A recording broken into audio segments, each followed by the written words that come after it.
आता आपण कश्यप गोत्रच का वापरलं जातं याच्याविषयी माहिती घेणार आहोत. तर दक्ष राजा प्रजापती जो राजा होता त्याला 13 कन्या होत्या. एकूण 17 कन्या होत्या त्याला. तर 13 कन्यांचा पहिला विवाह त्यांनी काय कश्यप ऋषींशी केला आणि नंतर मग उरलेल्या 4 कन्या पण होत्या त्यांचीही लग्न त्यांनी कश्यप ऋषींशी लावली. तर ह्या दोघांच्या मिलनानंतर सृष्टीची उत्पत्ती झाली. तर ह्या 17 कन्या ज्या होत्या त्या 17 कन्यांना प्रत्येकाला पुत्र झाले. तर पहिली होती ती अदिती. तर अदितीपासून देवतांची उत्पत्ती झाली. त्यानंतर द्वितीय होती ती दिती. दितीपासून दानवांची उत्पत्ती झाली. तिसरी होती धनु. आपलं काष्टा. काष्टापासून अश्वन प्राणी आहेत ना, घोडे वगैरे, त्यांची उत्पत्ती झाली. पाचवा अनिष्ट. अनिष्टापासून गंधर्वांची उत्पत्ती झाली. 6 नंबरचं होतं सुरसा. तिचं नाव होतं सुरसा. तिच्यापासून राक्षसांची उत्पत्ती झाली. त्यानंतर होते इला. तिच्यापासून वृक्षवेली, झाडं झुडपं यांची उत्पत्ती झाली. आणि 8वी होती मुनी. तिच्यापासून अप्सरा उत्पन्न झाल्या. त्यानंतर क्रोध दशा होती. तिच्यापासून साप निर्माण झाले. आणि सुरभी नावाची जी पत्नी होती ऋषींची तिच्यापासून गाई म्हशी यांची उत्पत्ती झाली. त्यानंतर सरमा नावाची एक पत्नी होती. तिच्यापासून शाबद जी आपली 4 पायांची जी हिंस्र पशु आहेत त्यांची निर्मिती झाली. त्यानंतर तागरा नावाची होती. तागरापासून पशुपक्षींची निर्मिती झाली.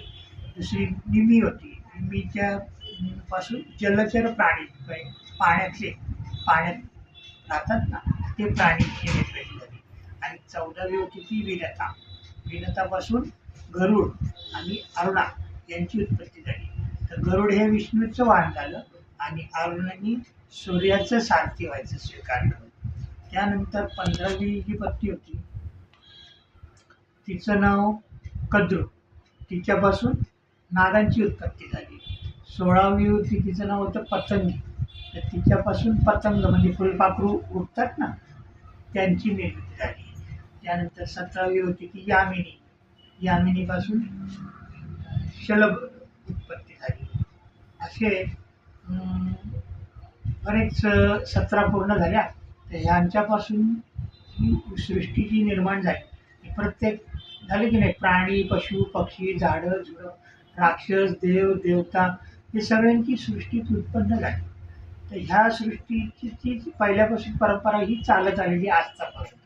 दुसरी गोष्ट अशी पण सांगता येते की परशुराम राजांनी परशुराम जे होते त्यांनी सगळी सृष्टी जिंकली होती आणि त्यांना त्या सृष्टीचा मोह नव्हता. म्हणून त्यांनी कश्यप ऋषीला ती सृष्टी दान केली आणि त्याप्रमाणे ही ऋषी परंपरा पहिल्यापासून चालत आली. तर आता गोत्र कोणाला माहिती नसतं. कश्यप ऋषी हे कश्यप ऋषीपासून उत्पत्ती झाली म्हणून आता काय वापरतात, कश्यप गोत्रच वापरतात. कारण त्याच्यापासूनच सगळी सृष्टी निर्माण झाली. म्हणून प्रत्येक वेळी कोणाला गोत्र माहिती नसलं की ते कश्यप गोत्र सांगतात. आणि एकाच गोत्रात लग्न करून घे. कारण आपले जे जीन्स असतात याच्यामुळे जे आजार होतात ते जास्त होण्याची शक्यता जास्त असते.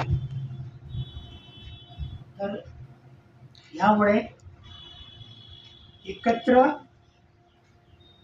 एकाच गोत्रामध्ये विवाह करू नये. आपल्या ज्या जाती आहेत त्या परजातीमध्ये आपण विवाह केला तर ते आपली जी जीन्स आहेत हे विखुरले जातात आणि आजारी पडण्याची शक्यता कमी असते. म्हणून इतर वंशामध्ये लग्न करायची सुरुवात झाली.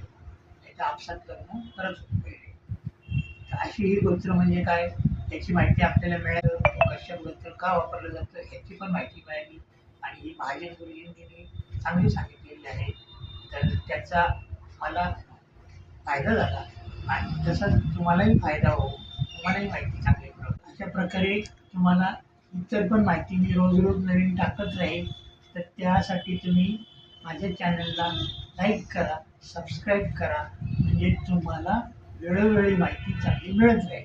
मी पण कोणाकडून घेऊन वाचत राहील, ती तुम्हाला देत राहील, जेणेकरून तुम्हाला पण माहिती बसल्या बसल्या मिळत राहील.